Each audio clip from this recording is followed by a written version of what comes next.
What's up you guys, and welcome back to my channel. I also wanted to welcome all of my brand new subscribers and anyone who's randomly coming across this video. It's really great to have you guys. So for today's video, I'm going to be doing something that I should have done a long time ago probably, and one that has been asked for a lot, and that is what to do when you bring your beardie home for the first day/week.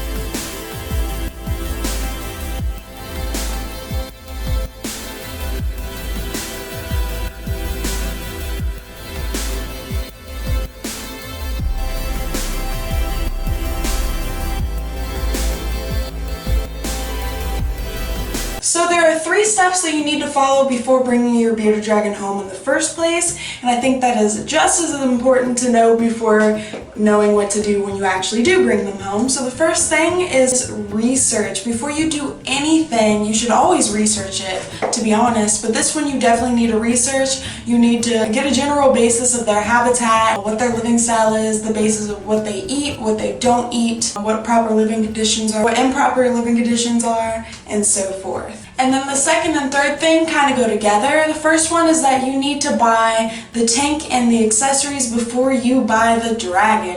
You should not be bringing that dragon home to nothing. They need to have everything already set up so you can just bring them in there, and it'll be a lot less stressful that way. Something to help their transition a little bit easier is to look at the tank and their layout and all the accessories that they have in the tank from the dragon that you're going to get, and what you can do is try to make a similar layout from what they already have. Now, sometimes this can be an issue because there are some layouts and tank settings that are just improper that they've been living in, and if that is the case, change it. By all means, change it. The dragon will thank you later. So when you actually do get the baby, the first thing you want to do is get them and then put them in the tank and leave them alone. I know how much you're going to want to pet them and how tempting it is and everything, but if that is a scared baby, it is going to be really stressful for them, and it's a lot for a little baby or even an adult dragon like this. It's hard for them to get used to new people, being you, their surroundings, and the new tank layout and area. It's really big for them, so it takes a lot of time. Some dragons just jump right into it and they're fine. However, most dragons, they do have to get used to their surroundings, so you're really going to want them to just acclimate. And it might take a little while. Some take a week, some take a few days, some take a month or 2. It just depends. So during this first day, you don't want to feed them, you don't want to try any of that unless they are really showing signs that they're hungry.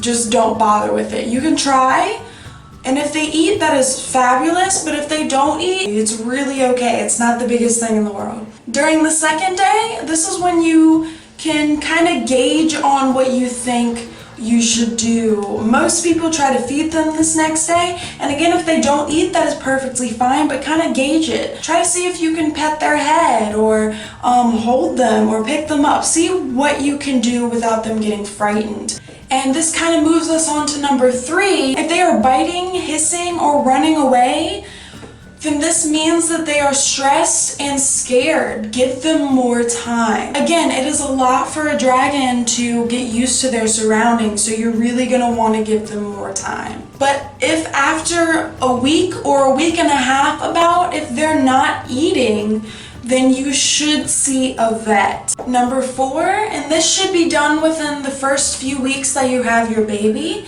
you are going to want to get them a vet checkup, simply because you want a clean bill of health. And there are 3 things that you need to do during that vet checkup. First and foremost, they should be giving them a physical, looking for anything that's abnormal, looking at their frame, their tail, their eyes, fat pads, their stature, giving them a body weight, and weighing them and so forth. The second one is you need to have a fecal test, and this is where they check for worms or anything abnormal in the poo. So you're going to need your baby to poo. If not, they might be able to induce some poo out of them if you can't do that. The third one, this one goes along more for younger dragons, but it should still be done at least once in every dragon's life, and that is getting an ADV test, the adenovirus test, which is something very common in dragons, and it is non-curable. And once you have that clean bill of health, you'll be fine. Just be sure to keep up their vet checkups every few months or so, if not once a month. This then leads us to our last one, number 5. So something to focus on for the first few weeks that you have your dragon is holding them.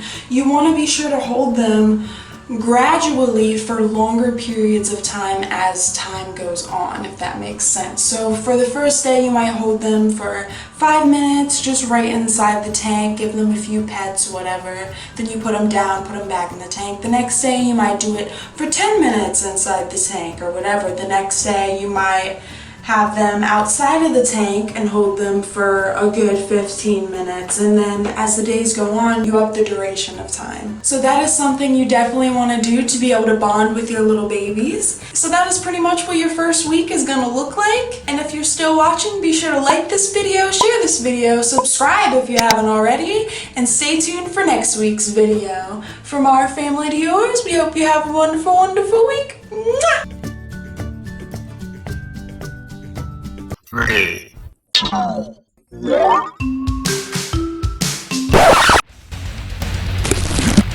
Join us.